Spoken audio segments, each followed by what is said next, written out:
That Russian airstrike on a base near the Polish border is raising some new concerns about a potential Article 5 response from the U.S. and NATO if Russia hits targets inside Poland. Let's bring in ABC News national security and defense analyst Mick Mulroy for more on that. Mick, does the fact that this was a military training site ease concerns about that at all?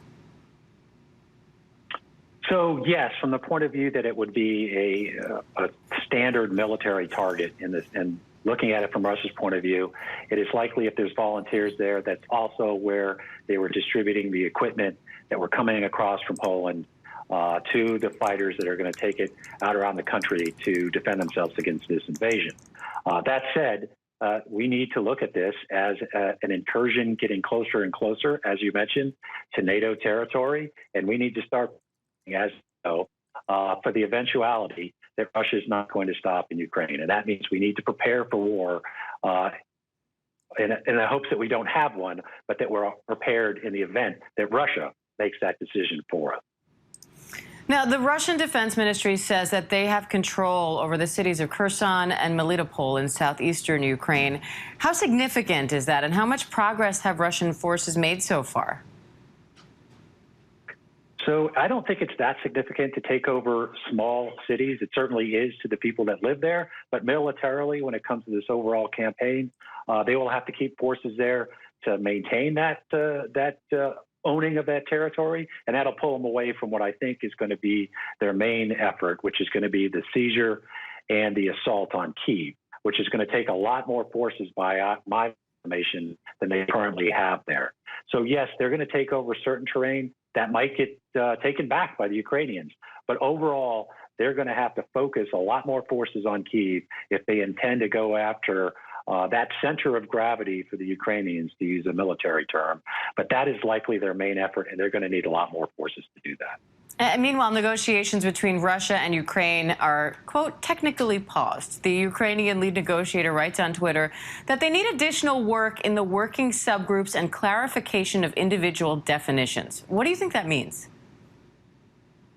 So part of it might be essentially a ruse just to give them some time. That is what it looks like they used diplomacy for the entire time to the buildup of this actual invasion. It looks like they never intended to have anything that would stop them from conducting this campaign. So I think that is something Russia does use and has used in the past. They simply need to resupply forces, essentially mobilize more forces to follow on, to send more into Ukraine. We should view it that way. It is a good thing if we can have a ceasefire because we need to remove civilians from these cities, and we should use this to that effect. But we should also use it to resupply the Ukrainian army and potentially get in more advanced weapon systems to counter these airstrikes, these artillery barrages, and these rocket barrages. We need to do everything we can to prepare the Ukrainians to fight there, as they are essentially fighting for the free world, and anything they can do to delay or actually oppose this being a successful invasion is to the benefit of everyone. Now, China is denying reports that Russia asked for military support and other aid, saying that Washington is spreading malicious falsehoods. What do you make of that, and how would China's support impact this war if they do help Russia? So I doubt we'd be saying it if we didn't actually know that. But that being said, I hope it's incorrect because we don't want China actively becoming involved on the military aspect of an invasion that's both unlawful and completely unprovoked. And I think now is the time to use a throwback to the Cold War and Kissinger's approach to try to separate Russia from China. Then, of course, it was the Soviet Union from China. Now we need to do that. We need to create a strategic dilemma for Russia, which means that they can't rely on China. And China needs to realize that it's one thing to purchase fuel from Russia. It's another thing to provide weapons and ammunitions and military transport that's being used to kill civilians in Ukraine. We need to draw a line with them that if they do that, they're becoming a belligerent in this activity, and they need to know that there's consequences for that. Now's the time for the U.S. to really put pressure on China to pull them away from Russia.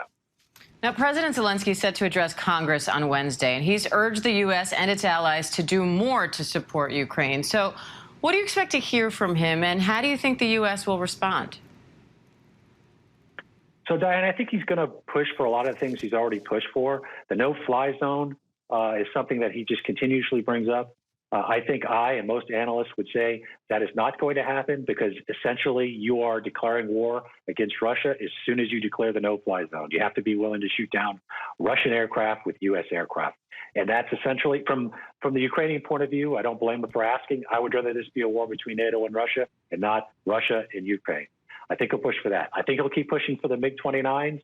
And I think there's a growing belief that if we can get them to them without escalating this to a point where it causes a conflict, that we ought to look at doing that or some other aircraft that they can actually go against these convoys and try to take back the Russian dominance of the air. And then thirdly, I think he'll be looking for extensive advanced systems that can counter airstrikes, counter artillery. And right now they have man-portable ones that have been very effective, but they need more advanced systems. And we're going to have to start worrying about how to get these weapons, equipment, and supplies into these areas that are completely encircled by Russia. So air delivery is going to be a significant factor when it comes to our continued support to the Ukrainians. All right, Mick Mulroy, great to have you, Mick, as always. Thank you.